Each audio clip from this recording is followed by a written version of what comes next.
Vous écoutez ou contemplez de l'E6 Plus Cool, une émission déclinée en podcast et chaîne YouTube où on performe, on enregistre et on monte nos parties de jeux de rôle comme des spectacles.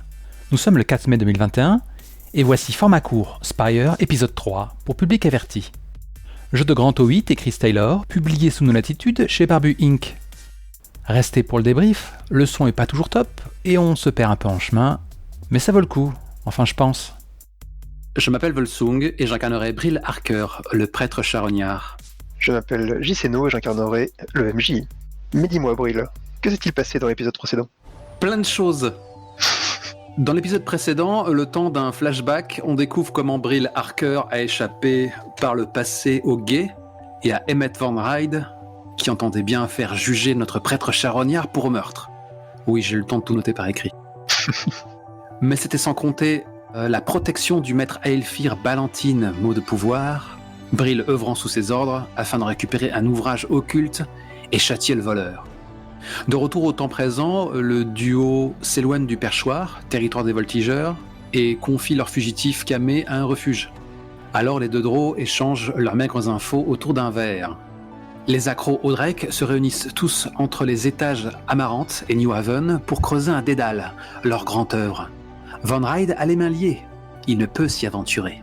Il fermera les yeux sur les élans de vigilanti de Brill, tant qu'il l'informera de ses progrès sur le cas du Drake.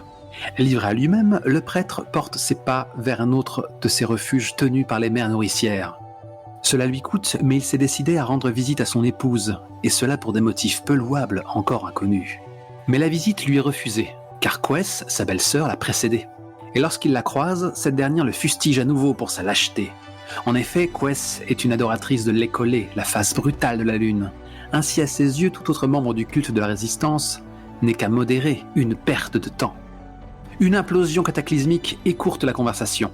Tout un immeuble vient d'être rasé du Spire. Brill découvre par Quess que cela n'a rien d'un attentat.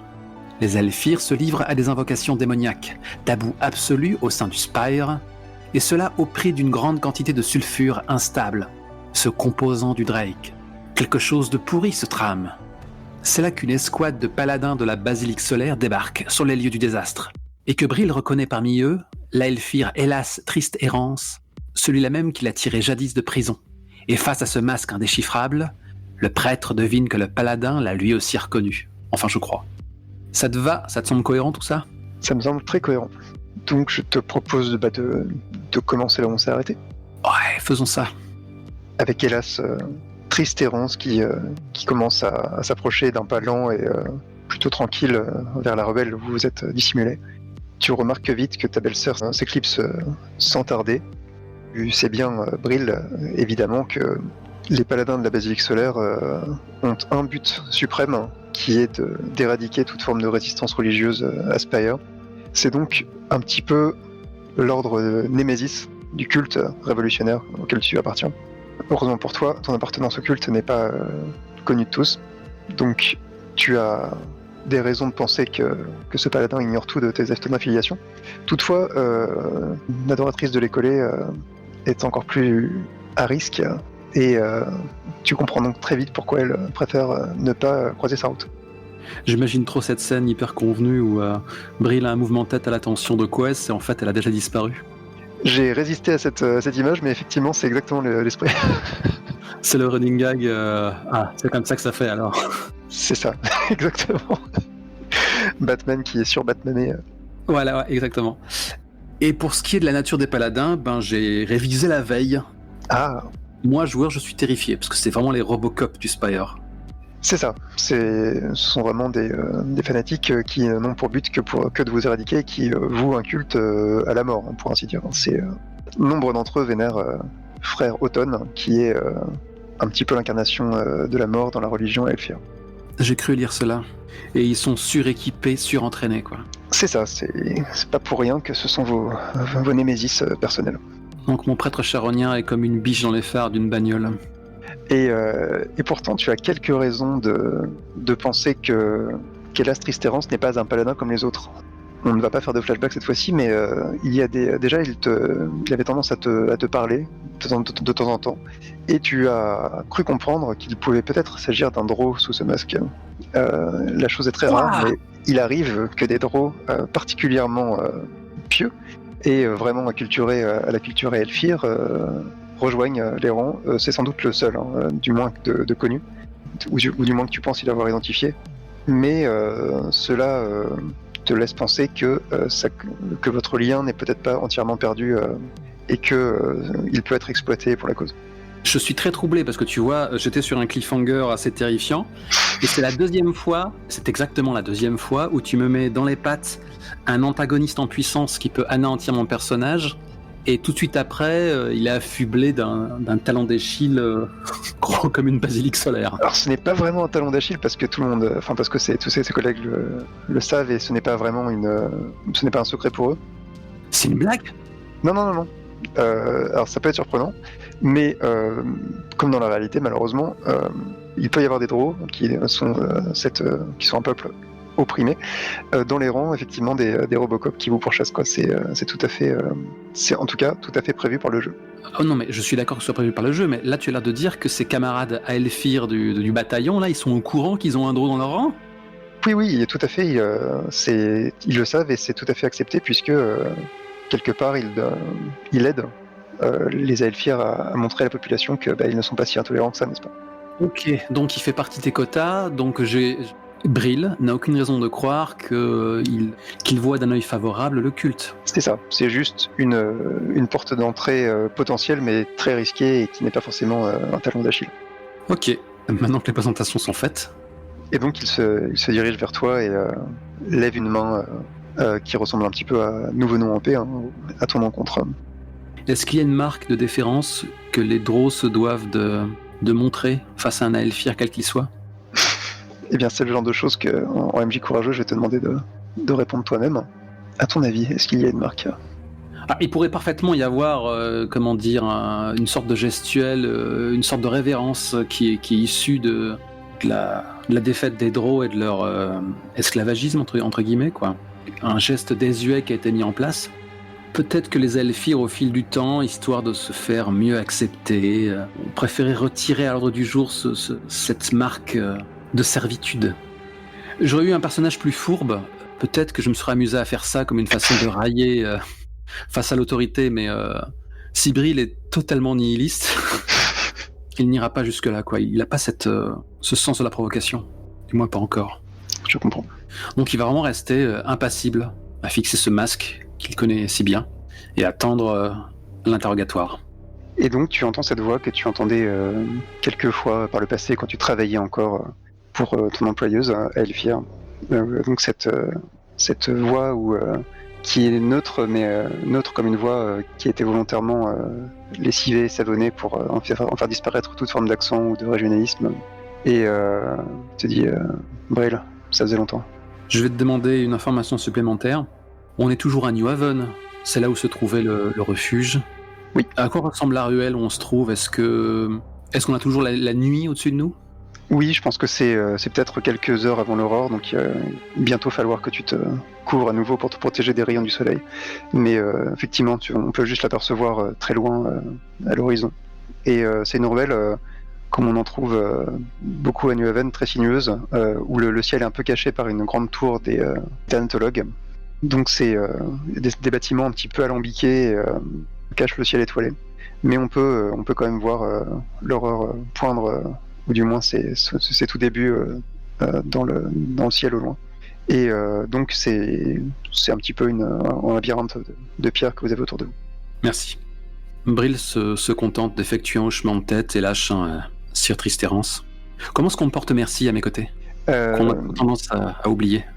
Eh bien, les hyènes, effectivement, on a souvent tendance à les oublier, sauf quand on est pris en chasse par elles, parce que ce sont des animaux assez étranges qu'on considère souvent comme des gros chiens, mais qui sont un peu plus proches des chats, étrangement. Donc c'est un animal qui ne halète pas, qui a un regard fixe et pénétrant, et qui peut très vite se fondre dans le décor assez bigarré de New Haven. Donc elle, je pense qu'elle est un peu en retrait, assise près de tes jambes, et qu'elle toise le paladin d'un regard fixe de chasseuse aux aguets. Eh bien, j'en apprends des choses. N'est-ce pas ?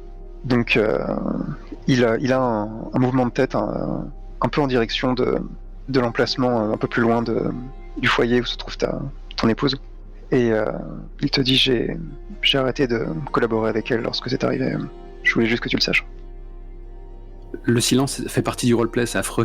C'est pas radiophonique. Il y a un ciment imperceptible dans les traits du prêtre. Il se contente d'acquiescer silencieusement avec une très légère expression de tristesse. C'est pour ça que tu étais là, n'est-ce pas? Tu n'as rien vu d'intéressant sur... Et là, il fait un autre hochement de tête vers l'explosion qui vient de souffler le bloc.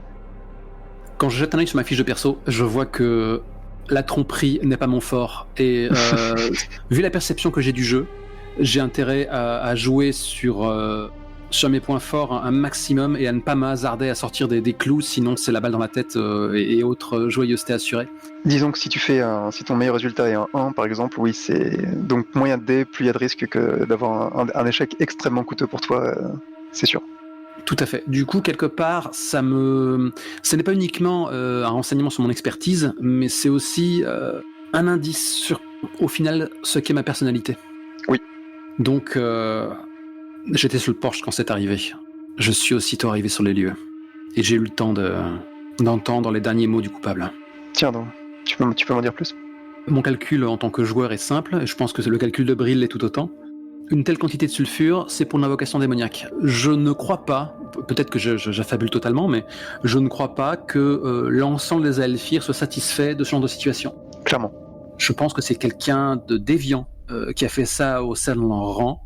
Du coup, œuvrer de concert avec la basilique solaire ne me paraît pas déconnant. C'est un très bon calcul qui est tout à fait en cohérent avec l'univers, puisque, comme je te le disais la dernière fois, l'invocation de démons, c'est un peu le crime ultime dans la société Aelfir.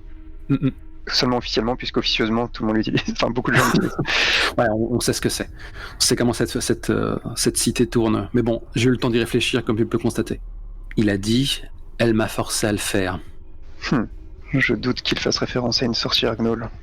Le Spire est en train de se changer en véritable poudrière. C'est la première fois que ça arrive ou pas, cette explosion d'ailleurs? Oui, c'est vraiment rare qu'il y ait une incursion démoniaque, comme on dit, à Spire, et c'est vraiment pris avec un grand sérieux, puisque quelque chose d'un peu plus important pourrait carrément faire débarquer des démons dans la ville, et ce serait extrêmement compliqué de les repousser. C'est déjà arrivé par le passé? Eh bien, c'est déjà arrivé, et il y a encore il y a un trou énorme dans le mur qui en témoigne, et qui continue encore de fumer comme si c'était arrivé hier, quoi. Ah, là t'es en train de me parler d'un endroit quelque part dans le Spire où il y a un vestige comme ça d'invocation qui est au nez à la barbe de tous, comme un souvenir permanent du danger que ça représente? Tout à fait, oui. Spire porte encore les scories de beaucoup d'attaques et autres invocations qui ont mal tourné, et effectivement il y a notamment un grand trou dans la façade, un étage plus bas, qui porte encore les marques d'une incursion démoniaque qui laisse encore un panache de fumée dans le ciel de la ville à ce jour, quoi. C'est un truc de fou. Je sais que pour l'instant la scène que nous sommes en train de jouer commence à être très contemplative, parce que si on se met du côté série télé, de personnages graves, très sombres comme ça, qui s'observent lentement, balancent une réplique toutes les 2 heures. Mais moi de mon côté, c'est juste j'ai envie de décrire ce qui me traverse la tête. Je ne sais pas si d'ici la fin de ce story arc on verra un démon, mais de ce que j'imagine, vu de la cohérence que j'imagine, cette métropole bigarrée, ces luttes internes et le ton qu'on donne, moi les démons que j'imagine, c'est pas les cornes et les sabots, quoi. C'est vraiment des abominations à la Lovecraft qui dépassent l'entendement. Complètement. C'est vraiment ça. Et toi, ce que tu sais, et je sais plus si je l'ai mentionné la dernière fois, c'est que dans le monde de Spire, pour les invoquer, il faut un Eidolon, qui est un objet parfois d'une apparence complètement anodine, qui permet de l'invoquer dans votre monde. Ça me fait triper du coup, parce que là tu me tends une perche, parce que j'avais envie de citer notre référence. Ça me fait tellement penser au Cenobit d'Hellraiser, de Clive Barker. C'est oui. Je suis à la maison là, donc c'est vraiment quelque chose d'excessivement terrifiant et malaisant, et du coup ça rajoute une couche de l'or absolument délicieuse, aussi délicieuse qu'exécrable, sur la vision que je partage avec toi du Spire. Et fort de ces visions cauchemardesques, je vais continuer. Là, pour le coup, je pense que Brill s'est effectivement perdu dans des images cauchemardesques. Dieu seul sait d'ailleurs d'où elles lui viennent. Peut-être cette vision que son épouse lui a fait partager, peut-être que c'est autre chose qu'il a vu du temps de sa servitude pour Valentine, c'est tout à fait possible. En tout cas, on voit juste quelques flashs d'horreurs innommables. Et donc à ce moment-là, il perd un peu de sa réserve et serre les poings comme on l'a déjà vu faire. Et il déclare « Quel profit retirer d'une telle aberration ?» Tu vois son masque sans expression, très lisse, et sa tête qui se penche légèrement sur le côté, comme s'il réfléchissait. Ça ne peut être que l'œuvre d'un démon. Cela provoquerait la chute du Spire. Et les elfes y perdraient autant que le petit peuple. Donc tu vois sa tête qui reste penchée comme ça sur le côté, et il te dit effectivement, c'est clairement l'œuvre de quelqu'un de pressé et de désespéré. Tu veux savoir ce que je pense ? Il a un hochement de tête. Je pense que quelqu'un fait remonter du sulfure jusqu'à Nouvelle-Éden et qu'il fabrique des Eidolon en masse. Est-ce que tu imagines le prix de telle fabrique à Eidolon ? Je sais qu'il y en a plusieurs. Je sais qu'il y en a d'autres dans ce même quartier. Ça se compte en... Il a un haussement d'épaule. Je n'arrive même pas à calculer. C'est vertigineux. Et tu veux mon avis sur comment il finance une telle industrie ? Je ne vois pas comment quelque fortune que ce soit puisse être suffisante pour que quiconque accepte de se livrer à un tel trafic. Si tu veux mon avis, tu ne vois pas les choses par les yeux de quelqu'un de désespéré. Tu ramènes du sulfure, avec un investissement massif certes. Tu crées des Eidolon, et qu'est-ce qui est produit lorsqu'on l'Eidolon est créé et qu'il n'y a plus que les restes ? Drake. Assez de restants de sulfure pour créer du Drake, ouais. Je me passe une main sur le visage et je m'adosse au mur, accusant le coup. Je suis loin d'avoir assez d'hommes pour enquêter là-dessus. Seuls des camés au dernier degré dont l'existence serait une perpétuelle souffrance et qui chercheraient dans la drogue une once de chaleur, seraient prêts à œuvrer les yeux fermés en une chose qui pourrait éradiquer toute vie. Et c'est le genre de choses que vous n'aimez pas trop par chez vous, n'est-ce pas ? Des cadavres trop camés pour être dévorés. J'avais même pas pensé à ça. C'est vrai qu'autant d'affaires qui s'entremêlent. Au train où vont les choses, il n'y aura plus de cadavres à dévorer pour accomplir le cycle de la vie. C'est ce que je me disais. Comment empêcher cela ? Tout le monde est concerné, tout le Spire est concerné. Jusqu'au moindre de ces étages, on peut pas les laisser faire. Je suis du même avis. J'ai fait ce que j'ai pu pour enquêter là-dessus. Après tout, c'est comme s'il se mordait la langue, comme s'il se retenait de dire quelque chose comme c'est ma famille qui est là aussi, ou ça me concerne moi aussi. Il dit je n'ai pas assez d'hommes pour enquêter à Nouvelle-Éden, mais j'ai fait ce que j'ai pu. J'ai remonté la trace d'un gros dealer, quelques étages en dessous. Je pense que les dealers d'ici se fournissent chez lui. On ne sait jamais, cela pourrait intéresser les prêtres de Caron. Il a un nom ? Tu le sens sourire sous son masque impassible. Il a un nom, oui. Et il s'approche légèrement de toi. Il rentre un peu trop dans ton espace personnel et te souffle à l'oreille un nom que je vais retrouver bien maintenant. Un azurite, Berne. Tu le retrouveras au dock. Un grand quartier marchand que tu connais bien, qui se trouve non loin d'ici et qui est approvisionné à dos de ces énormes corvidés, ces énormes corbeaux qui transportent des marchandises jusqu'à la cime de Spire. Je n'ai pas assez pour l'interroger maintenant, mais les prêtres de Caron ne s'embarrassent pas de choses comme les preuves et comme le protocole, n'est-ce pas ? Sans même répondre à cette question, la réponse est cousue de fil blanc. Brill lâche. Je ne vois pas cet homme d'affaires toucher à sa marchandise. C'est donc sciemment qu'il œuvre la main dans la main avec ce seigneur Elfir qui est prêt à causer notre perte à tous. Depuis quand les Azurites s'embarrassent de ceux qui les vendent ou de ce qui les achètent ? Bien sûr qu'il n'a pas de scrupules. Ça dépasse l'entendement. Ces gens-là, malgré leur appât du gain sans limite, s'ils doivent avoir des proches, une famille, quelque chose à perdre. Ah, Brill. Toujours idéaliste, est-ce que je vois ? Pas trop idéaliste, j'espère. Et tu sens des... Puisque c'est quelque chose de magique, je m'autorise à prendre un peu le contrôle de tes émotions, mais tu sens des poils se dresser sur ta nuque. Qu'est-ce qui se passe ? Tu sens qu'il renifle comme un limier la moindre trace de résistance sur toi. Et si c'est trop faible pour être Pour envahir réellement tes pensées, tu sens qu'il est à l'affût et qu'il n'est pas complètement dupe de tes accointances. Et qu'à cela ne tienne, disons que j'ajoute, c'est pas à toi que je vais l'apprendre, nul autre que les Drow a un tel sens de l'appartenance. Quand l'un d'entre nous meurt, tout le monde le pleure. Comment l'un de mes frères a pu se fourvoyer à un tel point? Et tout ça pourquoi? Une montagne de Sten? Est-ce que tu essaies de le manipuler? Est-ce que tu essaies de le toucher? On n'a pas assez lancé les dés jusqu'ici, hein, t'es d'accord? Je vais esquiver de toutes mes forces tout ce qui touche à la tromperie. Non, là c'est plus de la manipulation en effet. Voilà, non, mais ça, c'est le but, hein. Je joue mes cartes. Donc, Et c'est très bien. j'essaie de... En fait, une façon à moi de fuir finalement cette façon qu'il a de me sonder, je sais juste de me réfugier dans la réalité, tu vois. Et dans ce qui fait sens, sans me mettre en danger.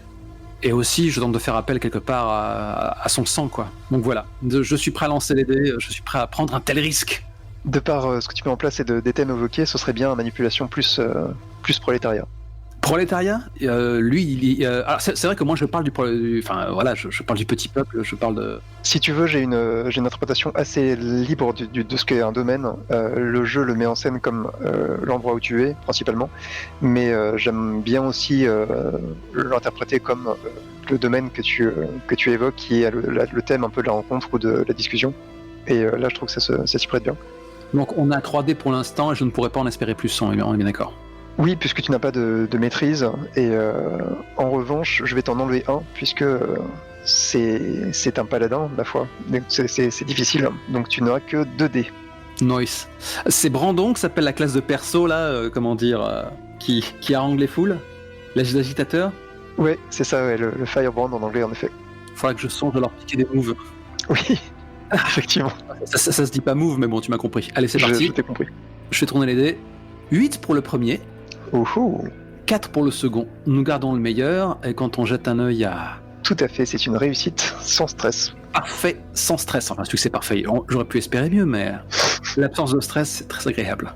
J'ai toujours de stress en esprit, en plus, enfin, que je me le défausse. Et en fait, je pense qu'il fait un pas en arrière et que les frissons qui parcouraient ton épine dorsale se calment. Il fait un pas en arrière, et donc ce pas en arrière le fait rentrer un petit peu dans une alcôve, dans une anfractuosité dans le mur. Donc ce qui le soustrait au regard de ses collègues qui attendent plus loin dans la rue, près des combres. Et tu le vois porter une main à son masque et le retirer, en fait, pour découvrir un visage assez jeune. Il doit avoir, je pense, quelques années de moins que toi, du moins à vue de nez. Et donc un crâne chauve et un visage aussi lisse que son masque. Et des yeux remplis d'une émotion que tu ne pensais pas trouver, peut-être. Quelque chose comme des grands yeux très expressifs, très plein de regrets. Je suis sur le cul parce que je réalise qu'il devait peut-être un post-ado à l'époque où on tirait des geôles, quoi. Tout à fait, on sent qu'il a bien été recruté très vite, très tôt. Et il te dit, crois-le ou non, je fais ce que je peux. Je fais ce que je peux pour nous tous. Il tombe réellement le masque, là, pour le coup. La vache. Exactement. Alors, comme il n'est pas Elfir, ce n'est pas un tabou ultime pour lui, mais quand même, dans sa nouvelle culture, c'en est un, donc c'est significatif. Tu vois, j'ai accepté de lancer les dés par jeu, mais du coup, si tu me récompenses réellement, j'ai un succès, du coup, la fiction change. Exactement, tu l'as bel et bien manipulé, entre guillemets, c'est-à-dire que tu l'as amené sur ton terrain, quoi. Ce sera à refaire, il faudrait trouver un autre terme que manipuler, parce que manipuler, c'est quand même si proche de la tromperie. Je crois d'ailleurs que en anglais c'est compel, et je peux me lancer dans un débat de traduction, mais c'est plus amener la personne à faire ce que tu veux, à être sur ton terrain, à entendre tes arguments, que manipuler. Effectivement, c'est un... Convaincre, quoi. C'est un peu différent, voilà, c'est ça, c'est entre les deux. Putain, je peux pas empêcher de lui poser une main sur l'épaule, quoi. Et donc il se raidit un petit peu, mais et remet son masque et te dit est-ce qu'il y a un endroit où on pourra parler lorsque la situation le demandera, un endroit plus discret?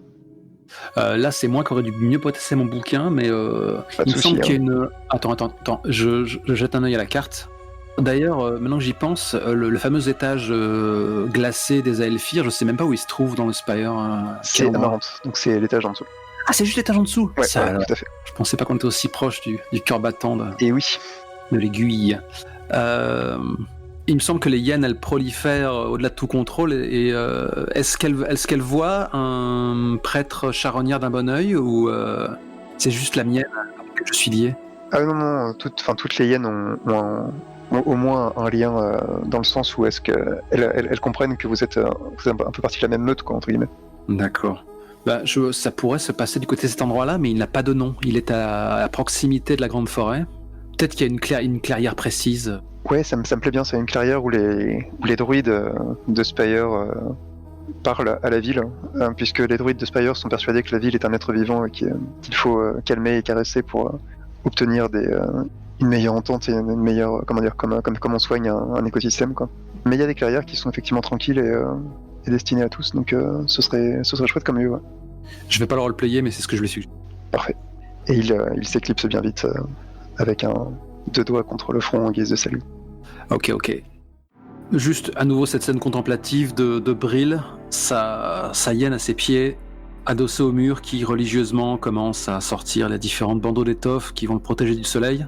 Je pense qu'on va faire une ellipse et c'est quand même pas mal d'infos de quoi faire trembler la terre là qui m'ont été distillées au compte-gouttes comme ça. De la nature des démons, les eidolons en masse, les junkies réduits à l'état de bêtes de somme, la démence responsable de tout cela. Naturellement, en tant que PJ, je me demande quelle est la part du cygne dans tout ça. Ça se trouve, c'est lui vraiment le big bad et qui sait. Cette esthète qui tue, qui fait de la mort un art. Peut-être que l'anéantissement total du Spire, ce sera son millésime. Ça pourrait être ça, quoi. C'est possible. Et donc une piste qui me ressemble, chasser un riche, même s'il est de mon sang, ça me ferait agir sur mes points forts. Je me vois toujours pas me renseigner sur le signe, il a pas... moi en PJ, je le trouve super intéressant, mais je pense que Brill, il est ailleurs. Je comprends tout à fait. Voilà quoi. Je pense que me hasarder dans l'entre-deux du dédale tout seul, c'est trop tôt. C'est quelque chose qui attendra quelques épisodes. Ça marche. En termes de respiration de série, c'est ce à quoi je m'attendrais. Donc si on a une ellipse, parce que bon, le jour se lève et quelque part la vie pour les drôles s'arrête, peut-être qu'on peut avoir une ellipse et que la scène suivante, parce que je trouve ça cool, ça peut être quelque chose qui renforce aussi le statut de Brill Harker en tant que membre de la société, docile, à sa place, bien loin du culte. Après tout, j'ai choisi cette capacité. Je pourrais œuvrer auprès de nos fidèles, n'est-ce pas, et lancer une chair morte. Effectivement, ce serait bien, en effet, à la fois pour ton personnage et pour sa couverture. Lorsque j'ai à nouveau parcouru le bouquin du Spire, j'ai découvert dans un chapitre auquel je ne m'attendais pas des informations cruciales sur la nature de ces gourmets que sont les prêtres charognards. Nous y reviendrons plus tard, mais là tout de suite, je réalise que j'ai pas eu d'informations particulières sur les lieux où ils exercent leur service. Eh bien, il l'exerce un peu pour toute personne qui en fait le demande, puisque c'est un culte qui fait preuve d'une popularité grandissante. Donc, toute famille Drow qui le demande peut vous envoyer des messages à votre hiérarchie et vous pouvez être dépêché de manière assez anarchique vers n'importe quelle famille Drow de la ville. C'est pas pour rien que c'est une classe de PJ, c'est que ils sont partout, ces prêtres charognards maintenant. C'est vraiment comme le christianisme qui naît à l'époque romaine, où voilà, c'est une religion qui a le vent en poupe et qui se popularise un peu partout à travers la société Drow.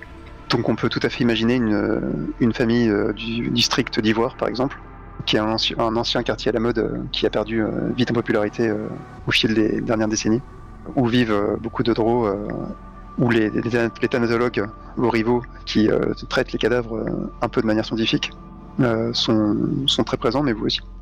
Et du coup, alors on les a pas encore mentionnés, mais j'ai certains confrères, et j'avais même sous-entendu qu'ils avaient tendance à se complaire, que c'était un peu imbu de leur fonction, quoi. Peut-être que l'un d'entre eux est présent, justement, quoi. Alors qu'on se livre à cette activité qui est louable, qui fera du bien au peuple, mais que Weaver, Krob ou Mara, suivant lequel ou lesquels sont présents, ne peut s'empêcher de tourner ça entre nous, en dérision, en disant que c'est comme une opération de com', quoi. Et donc on est sur cette place où il y a pas mal de foule et où je pense on a réclamé de la part du peuple d'amener comme autant d'offrandes toute cette nourriture, toute la nourriture avariée qu'ils auraient pu trouver. Et tout ceci est entassé en un monceau de victuailles dans une sorte de vasque de bronze. Et il y a même une sorte d'odeur repoussante comme ça qui en émane, mais qui est loin de troubler Brill ou Mercy qui est couché à ses côtés. Et Brill est assis en sésame et il fait face à ce monceau pourrissant, quoi. Et donc, rien que pour revenir un petit peu aux sources de ce qu'est Formacourt, de façon très pédagogique, je vais dire le move. La capacité, autant pour moi. Chère morte, d'ailleurs il y a marqué entre brancards divine, je ne sais pas ce que ça signifie. C'est la magie divine qui est pas occulte, ce qui est plutôt bonne nouvelle pour toi vu que ça veut dire qu'elle est autorisée à Spire. Ouais, et puis ça renforce aussi le fait que mon prêtre est aussi un homme de conviction. Exactement. Donc vous faites partie des personnalités appréciées des bas-fonds du Nouvel Éden, puisque vous avez le pouvoir de rendre comestible de la nourriture avariée. Donc ça m'a octroyé un plus en réputation, ça ne se refuse pas. Lors d'un rituel de 5 minutes, vous invoquez Caron afin qu'il accorde sa bénédiction en chassant la pourriture d'aliments moisis qui redeviennent parfaitement comestibles. C'est vachement pratique, tu m'étonnes que les gens apprécient. Oui.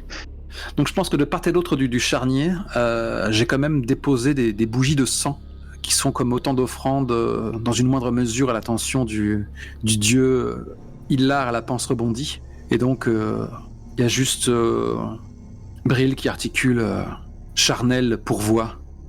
D'une lame, il entame sa paume, se trace un sillon sanglant sur le visage, absorbe une partie de son sang qui s'écoule avant de le recracher sur la nourriture. Et alors que son sang continue de s'écouler dans une rigole qui fait une sorte d'idéogramme autour de la vasque, petit à petit, on va repenser à ces documentaires ou ces œuvres d'art et d'essai modernes où on assiste en accéléré à la décrépitude de toute chose. Bah là, c'est le processus inverse qui se produit, quoi. La nourriture, les fruits ou les champignons. Je me fourvoie dans ce qui est cultivé dans Spire. Je veux dire, nous sommes des créatures troglodytes, mais bon. Oui, c'est de la végétation qui n'a pas besoin de beaucoup de soleil, en gros. Donc c'est effectivement des champignons. Voilà. Donc cette nourriture avariée qui soudain semble prospérer sous nos yeux, reprendre leur couleur, regagner leur jus. Comment réagit la foule autour ? La foule est vraiment médusée parce qu'ils ont beau avoir entendu parler des prêtres charognards et ils ont beau s'être habitués peu à peu à la présence des hyènes et à votre popularité, eh bien c'est souvent quelque chose de très différent de le voir sous ses yeux. Et il y a une forme de silence presque respectueux, presque religieux qui tombe comme ça, comme une chape de plomb sur les environs. Et puis tout d'un coup, il y a un petit mouvement de foule et quelqu'un qui fend la foule en jouant des épaules et en cognant un petit peu même de l'épaule des gens qui sont un peu trop médusés pour bouger. Et c'est une femme de grande taille, qui a aux épaules assez carrées, aux muscles saillants malgré son âge qui commence à être assez avancé. Et qui arrive avec quelque chose d'enveloppé dans les bras.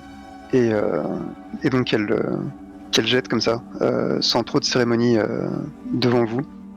Et donc le drap rouge qui entourait cet étrange paquet se dévoile un petit peu et tu vois le visage en fait d'un jeune homme au visage mangé par le Drake, quoi, qui semble être mort depuis déjà plusieurs jours et ce que la femme confirme vite en disant ça fait 5 jours qu'il est mort, le jardin ne veut pas le reprendre et les thanatologues c'est trop cher, s'il vous plaît je veux pas que son fantôme erre à tout jamais en ville, faites quelque chose. Moi, joueur, en tout cas, je hausse quand même le sourcil vis-à-vis de la stupeur du peuple devant le prodige, parce que quand on voit toutes les classes de perso et le niveau de magie qui semble accessible à tous, j'aurais imaginé que peut-être c'était propre au draw et à la high fantasy en général.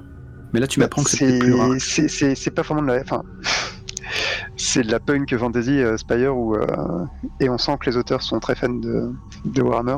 Je sais qu'Antowitt est très fan de Warhammer sous toutes ses formes. C'est de la magie très dangereuse qui est rarement bénéfique, rarement seulement bénéfique.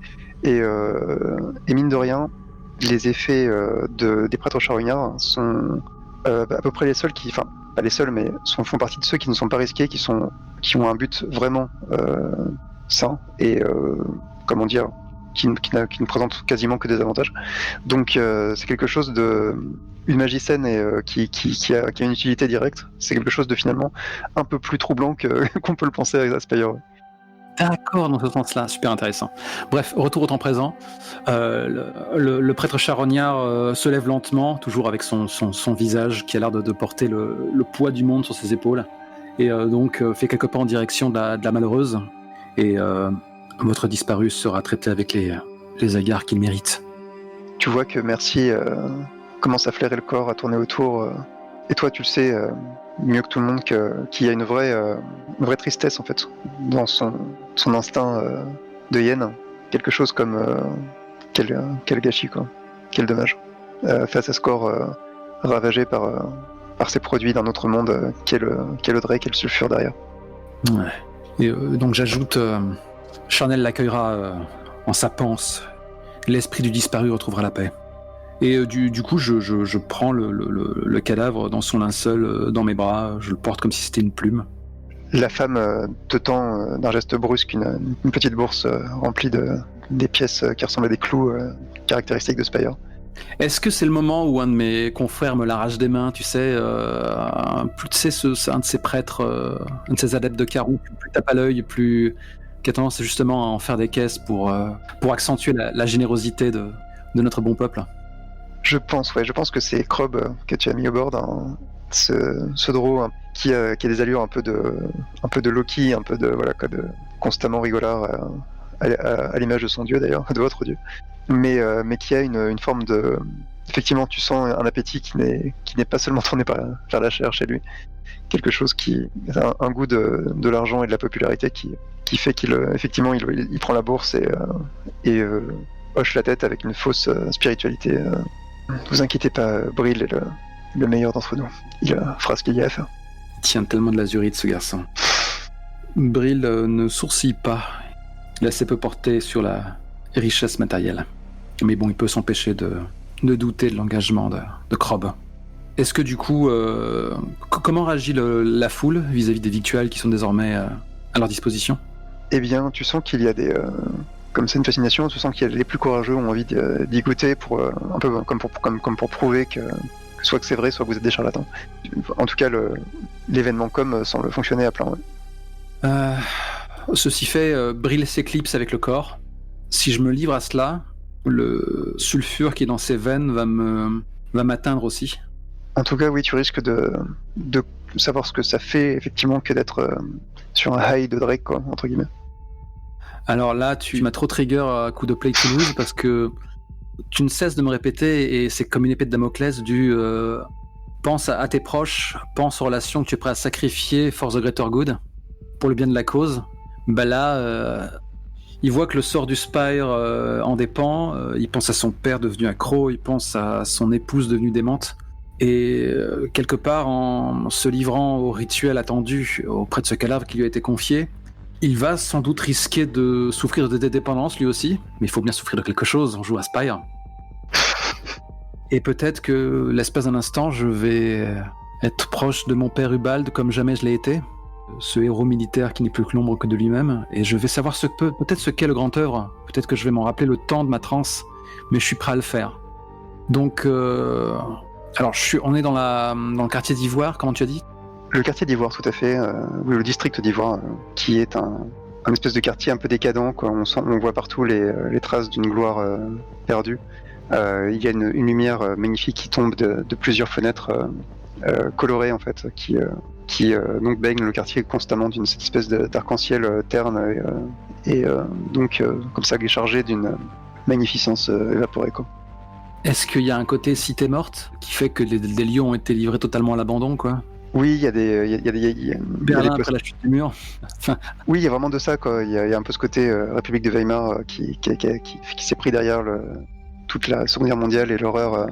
Et donc il y a ce côté un petit peu avec encore des subsistances d'une culture moderne, quoi. Il y a des posters qui vantent des spectacles, qui vantent des artistes.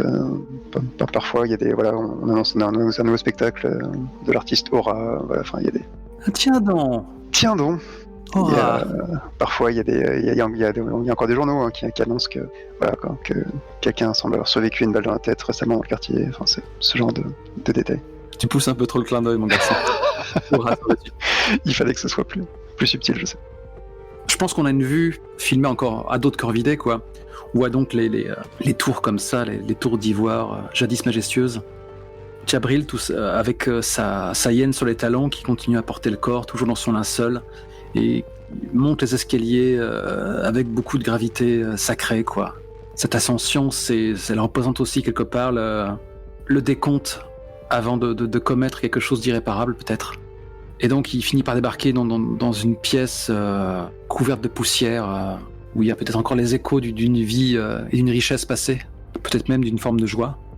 Il pose le corps à même le sol, et de façon presque théâtrale, il arrache le suaire, et alors qu'il le lance sur une table, il y a une bourrasque de vent qui le soulève, et tu as ce suaire souillé qui prend son envol à travers la cité morte.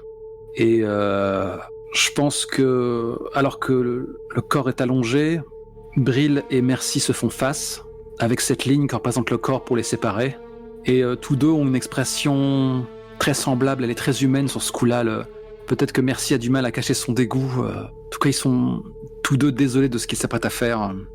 Mais tu vois une forme de résolution, de quelque chose chez Merci qui te dit qu'au final vous êtes là pour ça aussi, quoi. C'est un peu la forme ultime de votre mission. Je suis ravi de voir la détermination dans le regard de l'animal, parce que c'est une détermination que je partage, de par ma conviction, de par ma fonction, et de par aussi la quête qui m'anime, quoi.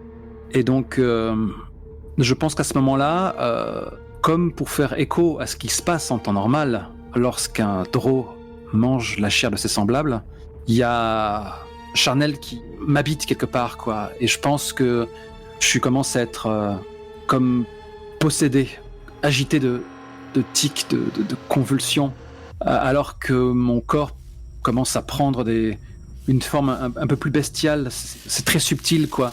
Ma mâchoire se disloque, en fait, pour pouvoir accueillir des bouchées plus généreuses, quoi. Et le temps d'une respiration, Merci et Brill se jettent sur le corps du disparu pour le dévorer, quoi. On arrache des bouts de chair sans le moindre effort, comme si ce buffet à volonté n'attendait que ça, qu'il y a les différents fluides vitaux, une sorte de sang noir qui commence à glisser le long de la mâchoire de Brill et qui souille son vêtement, mais il n'a que faire de champ de préoccupation cosmétique. Ses crocs broient la moelle des os, ses poings se referment sur des organes qui l'enfournent dans ce four qui lui servent de bouche. Il y a cette lueur presque folle qui irradie de sa prunelle, alors qu'il sacrifie ce corps à Charnel, mais les restes de sulfure aussi commencent à pénétrer son organisme. Et tu sens effectivement tu peux presque visualiser en fait le Drake se mêler à ton flux sanguin, remonter jusqu'à ton cerveau, et tu entends un rire en fait, un rire que tu associes instinctivement à celui de ton dieu. Naturellement. Ce dieu ricanant, comme on l'appelle. Tu peux presque sentir en fait tes connexions neuronales se réarranger subtilement, peut-être pour former un vaste labyrinthe de neurones. Et tu sens presque ton esprit se connecter comme jamais à celui de Merci, comme si vous ne formiez qu'un seul être. Et ce rire qui résonne dans la pièce. Tu finis par te rendre compte, après, quand une fois cette espèce de connexion dont tu n'avais jamais même espéré, en fait, hein, avec ton dieu et avec Merci, comme si tout n'était plus qu'un grand tout. Cette espèce d'euphorie qui monte et qui te retire un voile de devant les yeux, un voile qui t'empêtrait, un voile que dénonçait ta belle-sœur récemment. Cette espèce de lâcheté, cette espèce de poids énorme sur tes épaules qui t'empêche d'être efficace, en fait, qui t'empêche de faire ce que tu veux vraiment. Et toute la haine et tout ce que tu reprochais plutôt à l'azurite dealer se cristallise. Et tu sens que c'est une liberté sauvage et d'un prédateur presque animal qui vient en toi, et c'est tellement clair maintenant, quoi, qu'il suffit de débarquer chez lui, de le tuer, peut-être de le dévorer, qui sait, il faut pas gâcher, et quelque chose de primal qui naît dans tes tripes, et tu sens qu'il y a une part de toi, il y a une part du vrai Brill qui reste. Mais pour te retenir de partir en chasse et de massacrer cet azurite, il va falloir eh bien faire un jet si tu le souhaites. Sinon, Ah ben oui, j'espérais, de toutes mes forces. Quelles sont les compétences et les domaines qui s'appliquent? si tu veux résister à cette impulsion meurtrière, eh bien il va falloir faire un jet d'endurance Que je n'ai pas, plus crime. que je n'ai pas non plus. Donc je lance un seul dé. Eh bien c'est ce qui ressemblerait en effet. Ah là là.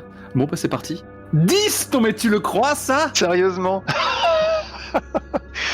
Eh bien, décris-moi à quel point le vrai Brill parvient à résister à ce premier high qui est, comme on le sait, le plus fort. Alors attends.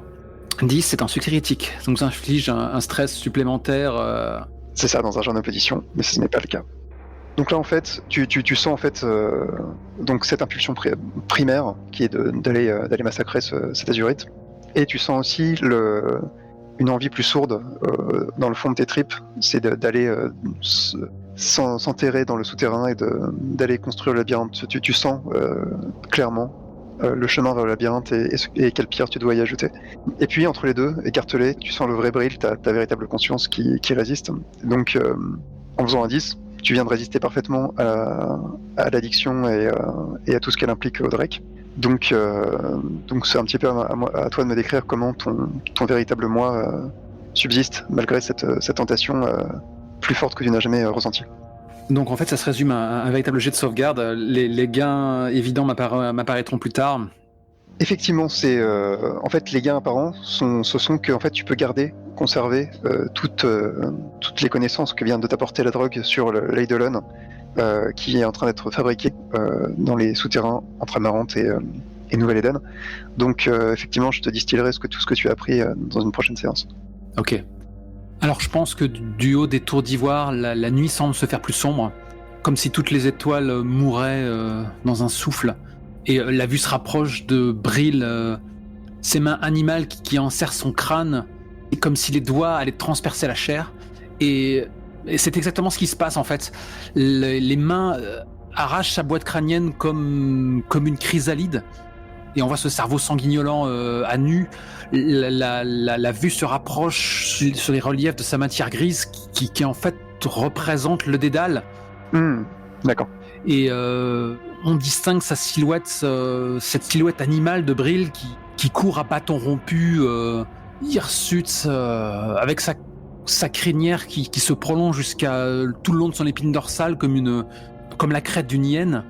Il se dresse sur un monticule organique en hurlant à la lune, et t'as ce rugissement inarticulé qui se fait entendre avec une voix rocailleuse d'outre-tombe à laquelle je pourrais pas rendre justice.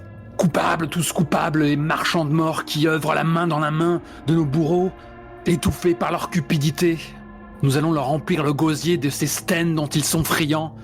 Sauf qu'à ce moment-là, t'as le dos de la créature qui se déchire et t'as le corps humain sain de Brill, le drop Palagoul, qui jaillit de ce corps monstrueux comme d'une mue et qui abat ses mains comme autant de serres autour de la gorge de la créature, comme une lutte intestine. Et on voit juste le regard résolu de Brill qui tente d'étrangler la bête en lui. Et elle lui crache « Reste à ta place, petit homme, à l'ombre de ta lâcheté, dans les coulisses que tu n'aurais jamais dû quitter. » Et t'as le Brill qu'on connaît, mutique, qui se contente de raffermir sa prise, toujours nu comme le premier jour, du sang qui ruisselle sur sa peau noire. Et t'entends juste la bête qui montre des signes de faiblesse et qui murmure « Je serai toujours là, tu ne pourras pas me maintenir en laisse. » Et je pense qu'on a droit à une ellipse, un fondu en noir. Et on est dans quel quartier se trouve cet azurite coupable ? Il se trouve au dock aérien, donc c'est pas loin de Nouvelle-Éden sur la façade. Et donc je pense que dans cette posture très théâtrale que Rorschach n'aurait pas renié, sur peut-être une gargouille, on peut voir Brill accroupi, sa robe de prêtre est un peu en lambeaux, elle est toujours souillée de sang. Il y a encore des sillons séchés sur son visage, quoi. Et il halète, il est tremblant, il a le regard un peu fou, mais on distingue une lueur de raison chez lui. Il est maître de ses sens, quoi. Et tu peux sentir l'esprit de merci qui semble là encore accordé sur le tien et qui semble te souffler. Oui, la chasse commence, mais pas comme ça, dans les règles. Et je pense qu'on a terminé. On termine sur l'image d'un corbeau perché sur la façade qui t'observe de très haut. Un corbeau borgne qui se tourne vers un chat noir, lui aussi assis près de lui. Le chat noir est borgne lui aussi. Il se regarde et semble être d'accord sur le fait que tu es l'homme de la situation. Qu'est-ce que c'est cryptique? Qu'est-ce que cela signifie? Vous le saurez la prochaine fois, peut-être. J'ai vraiment beaucoup apprécié cette partie, qui est un petit peu, qui est un petit peu controversée pour quelques raisons, hein. Mais je trouve que c'est effectivement, on a rarement l'occasion de jouer ça. Et même s'il y a moins d'action que je pensais, je suis très satisfait. Ça m'a vraiment transporté, donc merci beaucoup. Et moi donc, lorsque j'ai découvert la veille que les prêtres se livraient aussi à la besogne, et comment le fait d'être le cannibalisme pouvait changer les drôles non initiés en ghouls, enfin j'étais sur le cul quoi, et je me disais ce serait une belle scène finale de fin de série, mais voilà.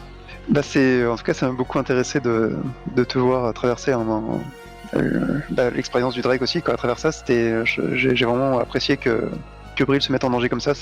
Ça m'attache aussi un peu plus au personnage, et donc c'était vraiment très très cool qu'il se sacrifie entre guillemets un peu pour la paix de l'âme de ce pauvre gamin, puisque comme je ne l'ai pas décrit, tu as senti effectivement son âme qui partait en paix vers les jardins souterrains puisque une croyance assez commune chez les Drow, c'est que l'âme des défunts va se reposer à jamais dans les jardins souterrains sous la ville. Donc ma foi, c'était un véritable acte désintéressé pour la communauté, et je pense que malgré que tu vas pouvoir prendre un avancement mineur, un premier, pour saluer cet effet positif que tu as eu sur ta communauté. Parfait. Coupable, tous coupables, les marchands de mort qui œuvrent la main dans la main de nos bourreaux. Donc, qu'est-ce qui elle te plaît pas, Magoul? Hein? Non, ça me plaît pas. Qu'est-ce qu'elle a, Magoul? Transforme nos voix à fond. Je préfère qu'on reste dans le domaine du parler naturel, même si c'est évidemment qu'on joue un peu les personnes. Hein, mais quand c'est trop transformé, ça me dérange et je sais pas pourquoi. Mais c'est un mystère de la vie. Pourtant, c'est très courant dans le jeu de rôle, quoi. On a tous ce souvenir du type debout comme ça qui fait des voix inoubliables. Et puis il y en a plein qui sont passés par Est-ce que c'est un bon podcast. souvenir? Est-ce que c'est un bon souvenir? Telle est la question. Tu m'as appelé, c'est pas possible.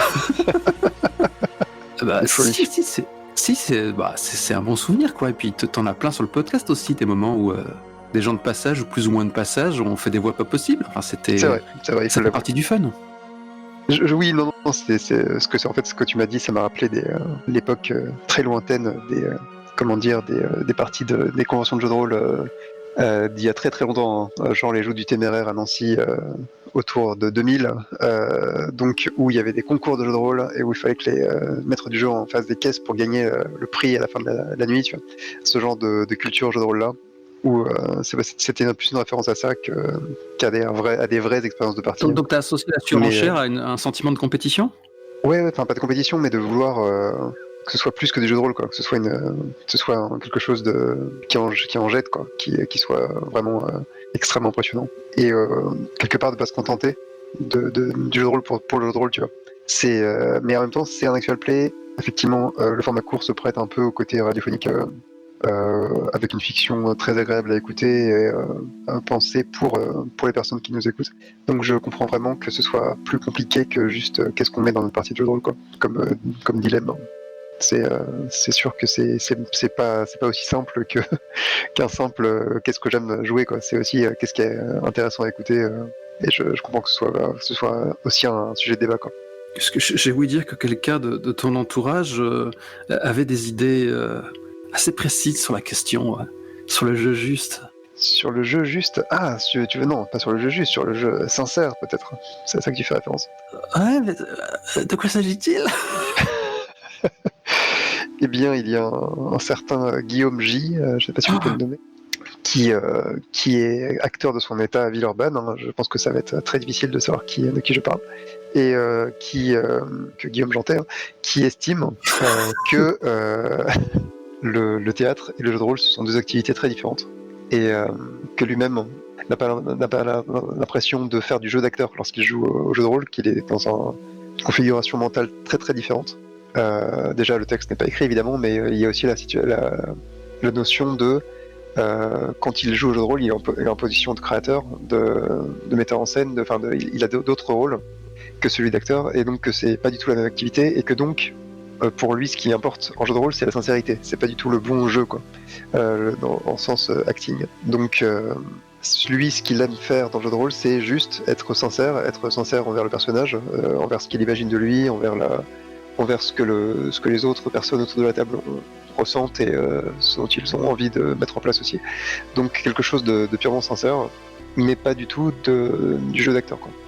Et depuis, ça me tourne pas mal dans la tête, et depuis, j'aime pas trop. Enfin, c'est pas depuis, c'est genre que ça m'a permis de comprendre un petit peu. Ça m'a permis vraiment de mettre le doigt sur quelque chose qui me turlupine aussi, c'est que moi non plus, je n'aime pas faire des caisses en jeu de rôle, sauf quand c'est très marrant. Pulp, comme le fameux jeu d'ailleurs de Guillaume Janté, Sombre et Conan contre les ninjas, où là, il faut vraiment se faire plaisir en faisant des caisses, mais dans le jeu de rôle en général, j'aime pas trop m'imaginer comme un acteur, quoi. C'est-à-dire que j'aime pas transformer ma voix à fond, j'aime pas faire des accents, j'aime pas, bon, ça c'est un autre problème, mais j'aime pas être dans le jeu d'acteur, quoi. Mais il y a un vrai goût pour se concentrer sur les mots, sur ce que le personnage exprime, mais sans se dire ah là il joue bien, j'arrive vraiment à croire que c'est un orc, tu vois. Non mais j'ai pas envie de ça, tu vois. Et ah oui, il a vraiment un timbre de voix de nain, tu vois. Je suis pas dans ce trip là, quoi. Oui, il me semble avoir entendu ailleurs que tu peux pas jouer un nain si tu peux pas rouler les airs. Ah oui, voilà, c'est ça. Depuis le Seigneur des Anneaux. Je respecte vraiment ce mode de jeu, et je pense vraiment, comme je le disais tout à l'heure, que dans un jeu pulp ou dans un jeu vraiment très très coloré, on peut se faire plaisir en faisant ça, mais Star Wars. C'est pas mon plaisir à moi, quoi, c'est ça.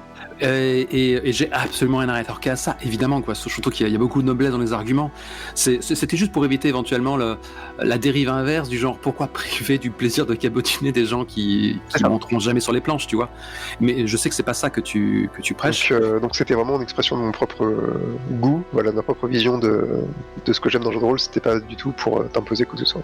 Et puis bon, c'est très vite risible, et moi j'avoue qu'il m'arrive des fois de cacher la pauvreté du texte ou de la prose en faisant des caisses, quoi, parce que d'une part, mais aussi par plaisir, parce que la frontière est très floue, parce qu'avec mes cercles IRL, ils sont totalement d'accord avec le côté du jeu sincère, mais il n'empêche que ça emprunte beaucoup au domaine des planches, parce que quand on est IRL, c'est-à-dire pour ça qu'ils se sentent bridés en virtuel, tu les verras debout, en train de faire des allées et venues, se retourner de façon théâtrale, lever le poing. C'est limite si... Je crois ils en sont encore jamais passés au stade où ils vont se saisir par le col, mais on en est vraiment à deux doigts, quoi. Ah oui, alors que moi, je comprends vraiment en fait pourquoi ça plaît à plein de gens, et en même temps, je me rends compte que moi, par exemple, en GN, je suis vite paralysé parce que je sens que je n'arrive pas du tout à exprimer ce que j'aime exprimer en jeu de rôle, c'est-à-dire des mots, quoi, en fait. Et en GN, il y a plein d'autres dimensions qui rentrent en ligne de compte, du coup. Et en même temps, tu peux pas du tout t'assurer que ce qu'exprime ton personnage va être perçu, en fait, puisque tout le monde joue en même temps, et il y a le corps, et il y a le fait que parfois tu sors de l'angle de vue ou de la zone de, comment dire, parce qu'il n'est pas vu ou entendu, quoi. Alors que moi, mon trip, c'est plus le jeu de rôle même écrit, en fait, où tu peux vraiment aller dans l'infiniment petit du personnage, dans ce qu'il exprime, et en fait, tout ça peut passer très facilement par des mots. Oui. Et je n'ai absolument pas... Enfin, je me rends compte qu'en jeu de rôle, j'ai vraiment pas besoin de beaucoup plus que des mots, en fait. Donc c'est pour ça que toute la partie gestuelle et intonation de voix m'est pas très très précieuse, en fait. Mais c'est vraiment une affaire de goût, hein. Clairement, je ne juge pas les autres goûts. On est d'accord tous les deux, hein. Moi, ça m'amusait justement de toute façon, tu l'as vu, j'avais une incertitude à... Oui, voilà, c'est pour ça. Si tu veux pas donner ton avis, mon avis, je veux dire, j'aurais pas du tout relevé la pointe. C'est pas pour rien que la goule va s'automontage. Et rien ne nous prouve que ça va pas se reproduire. Il y a pas mal de choses qui sautent au montage. C'est vrai. Lorsque je tâte le terrain et que je me rends compte que je pose une question alors qu'on a donné la réponse quelques instants plus tôt et que je l'ai oublié, je le sucre. Oui. Donc voilà, format court, c'est vraiment un truc à part. Et en même temps, je me dis que je devrais en faire plus parce que au niveau du temps que ça prend, c'est moins long. Il y a que 2 personnes, ça se monte très vite comparé au reste. Et puis très très personnellement, très subjectivement, c'est mon format préféré à l'écoute, quoi. C'est fait pour, puisque c'est vraiment celui qui est plus confortable. c'est vraiment ce que je préfère écouter, quoi. Euh, C'est ça, c'est que là, par exemple, il y a un jeu qui me fait envie depuis très très longtemps, c'est Space Worm vs Moonicorn, je sais pas si t'as déjà entendu parler, Blast from the Past, et un jeu space opéra de Johnston Merzger qui mélange un peu Dungeon World, Monster Hearts, tout ça avec Star Wars. Et donc ça me faisait super envie, et donc j'ai écouté un actual play, une campagne qui est en plusieurs épisodes en anglais, et j'ai décroché en 3 épisodes, enfin je ne comprends plus qui sont les personnages. Dès qu'il y a 4-5 PJ, je n'arrive, au bout d'un moment je décroche complètement de la fiction. Tu n'arrives pas à reconnaître les différentes voix, parce que ça arrive. Il y a un peu de ça, enfin très vite je me rends compte que bah non, c'est un peu pour donner raison à tous les gens qui critiquent les actual play, mais je suis pas du tout autant investi dans la partie que les gens, donc sans visuel, sans quelque chose pour accrocher un petit peu le qui, je me rends compte que même si je reconnais le personnage, je décroche vite de la fiction, quoi. C'est vrai que c'est un problème que j'ai avec beaucoup d'actual play. Ça m'arrive aussi.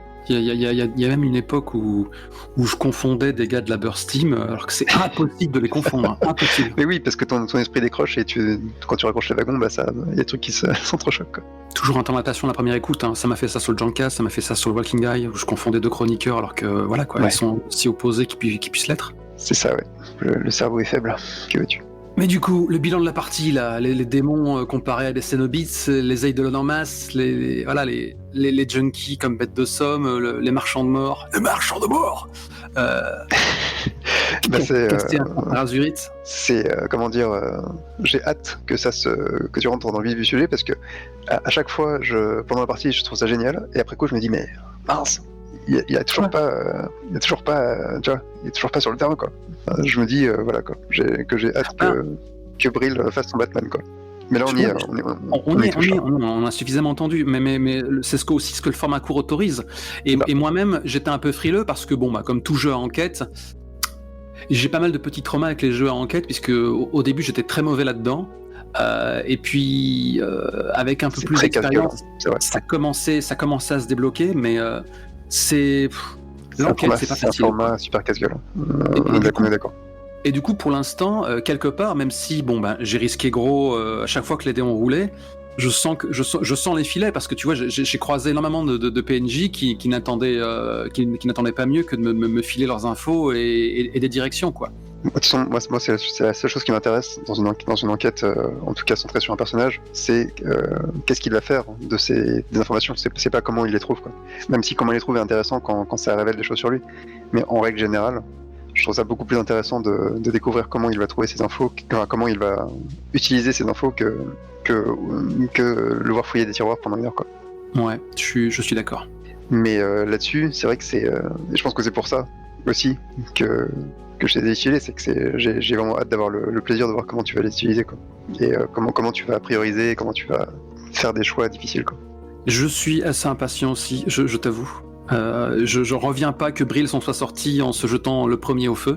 On verra. Ah oui, d'accord. Ah bah oui. Là, j'avoue que ta chance au dé, c'est assez intéressante aussi, quoi. Ça en fait, ça colore la fiction, parce que tu aurais pu te prendre des énormes revers, là. Et pour l'instant, pour ça, parce que je veux dire, je me retrouve dans le dernier épisode de Billet d'acier où je jette pour échouer et je n'échoue pas. Voilà, c'est un peu ça. Voilà.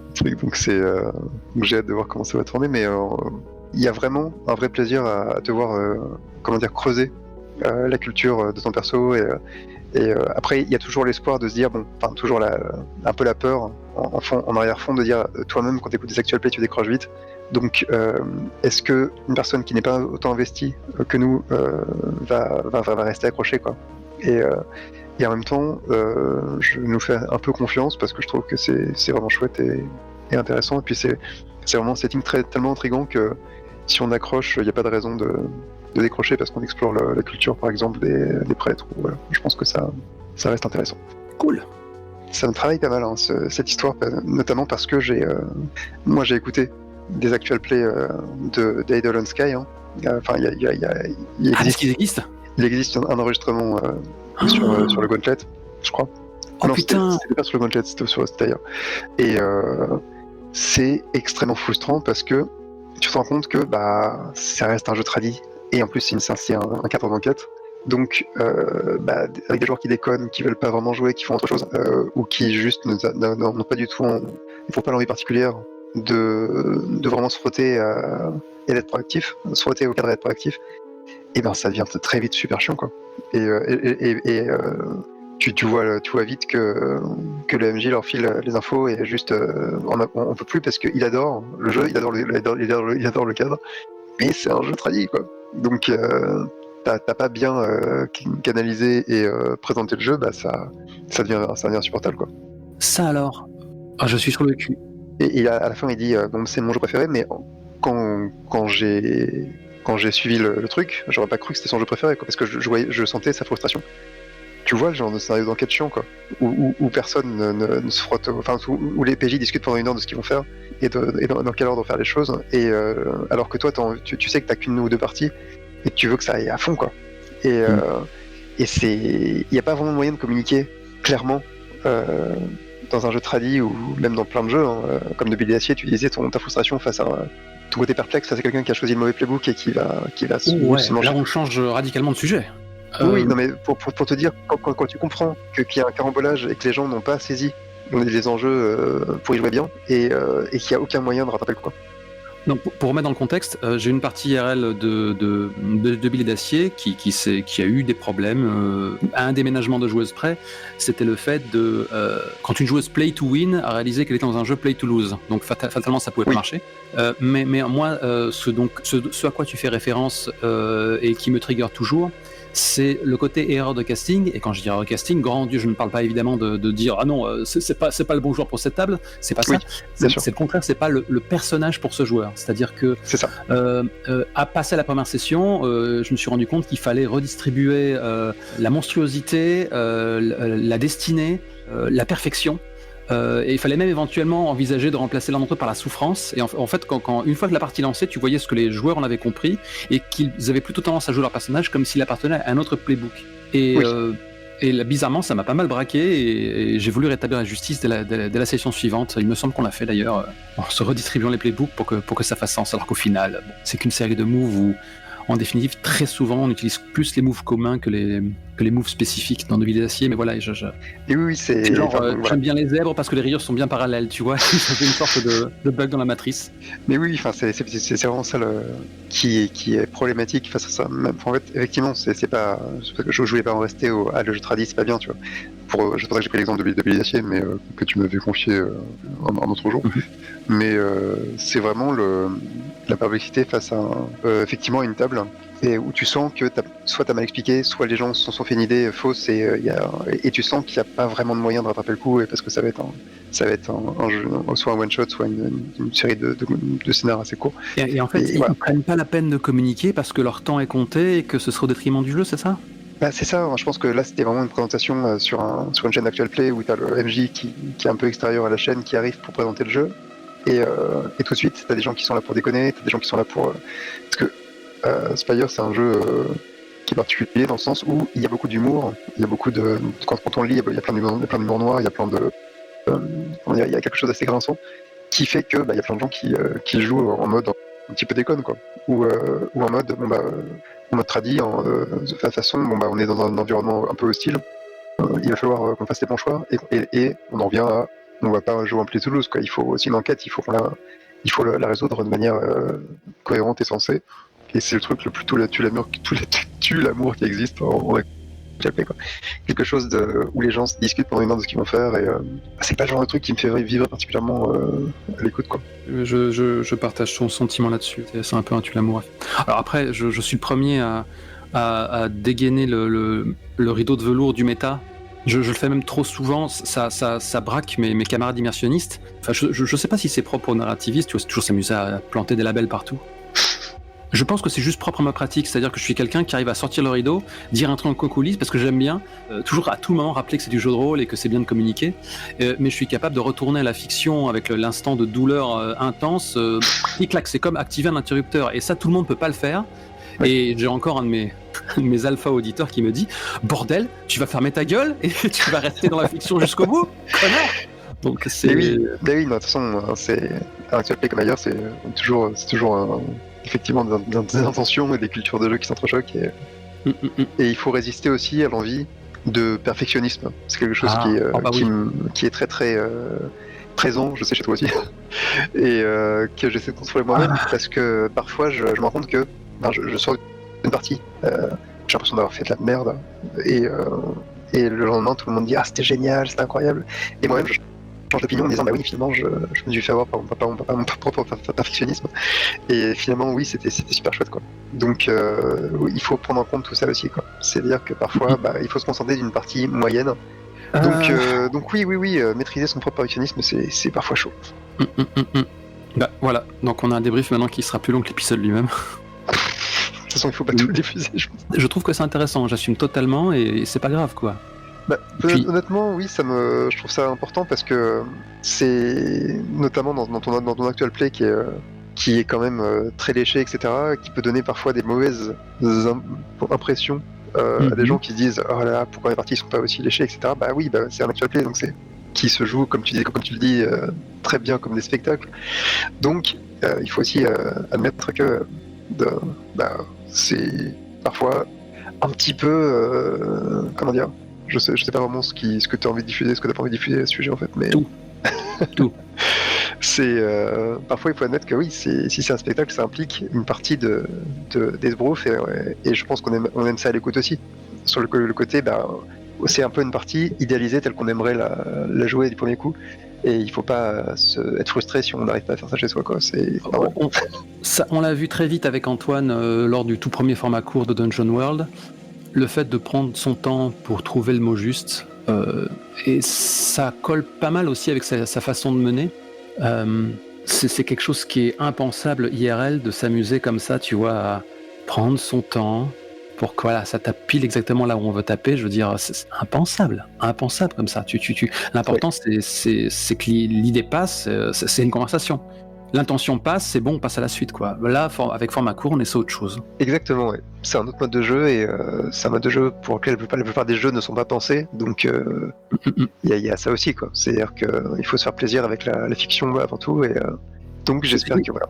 Ceci dit, manière de revenir sur certains sujets propres au jeu, tu avais toi-même dit que tu sentais que dans Spire, il y avait un côté où, en définitive, même si nos rebelles agissent en groupe, ils ont une expertise telle qu'en fait c'est une succession de petits apartés, non ?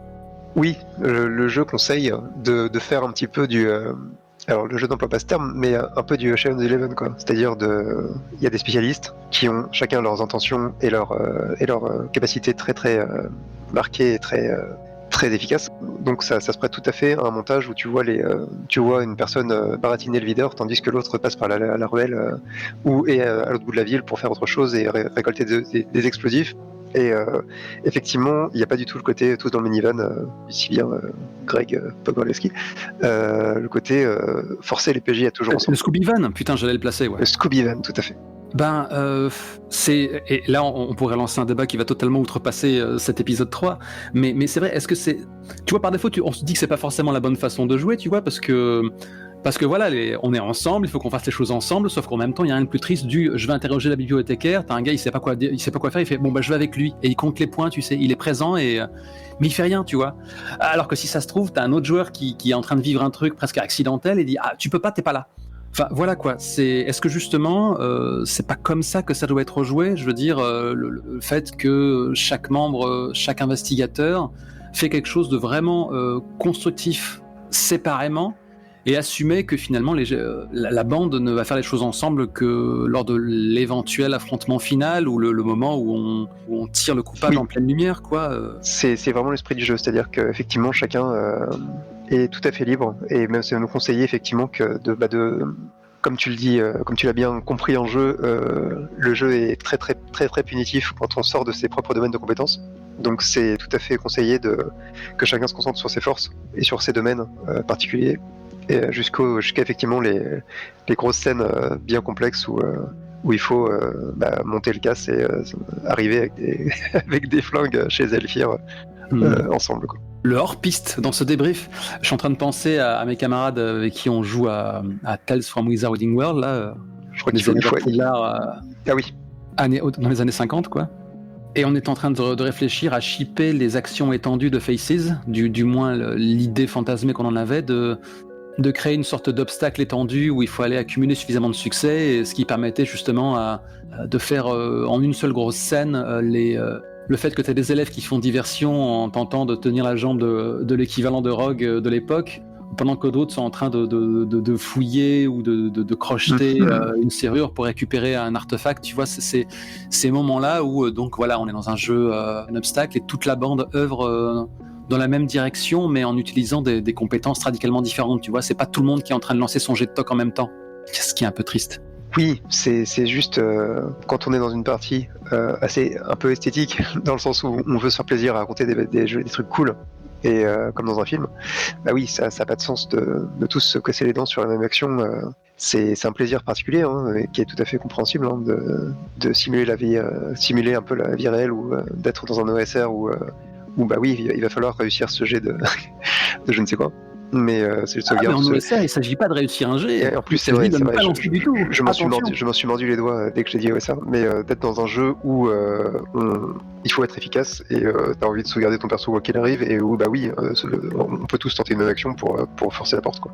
Mais dans un jeu où on veut juste raconter des choses cool, effectivement là ça a plus de sens, et il vaut mieux diviser l'action et en scène, une scène par perso, ou ce genre de choses, effectivement. Et honnêtement, s'il y a des auditeurs qui ont survécu à cette discussion de PMU jusqu'à la fin, il faudra se signaler sur les commentaires de D6 Plus Cool. C'est ce que c'est. Oui, n'hésitez pas. Je serai admiratif si vous avez tenu jusqu'au bout. Mais je pense qu'il y en aura. Et s'ils se dénoncent, ça poussera peut-être certains à s'imposer aussi là. Je ne sais absolument pas s'il y a quelque chose à ressortir de cette discussion qui part dans tous les sens, mais voilà. Je suis foncièrement convaincu que pour l'ensemble des rôlistes, écouter des gens qui parlent de la pratique, c'est plus intéressant que des gens qui pratiquent. Eh bien écoute, je le pense aussi, en tout cas moi c'est un peu mon cas, ouais. Mais pourquoi on fait de l'actuel? Bon bref, non. C'est vrai, on va se retrouver on fait ça en émission de débat sur GDR, ce sera chouette. Bah c'est ce qui marche le mieux, hein. Long jour et plaisante nuit, à bientôt. Souhaite à tout le monde une excellente journée. C'est ça, faisons ça. Salut, ciao. Merci. Merci beaucoup. C'est très tentant de dire The Spire, mais c'est juste Spire. The Spire. C'est vrai que, honnêtement, il n'y a pas de traduction qui soit aussi classe, quoi.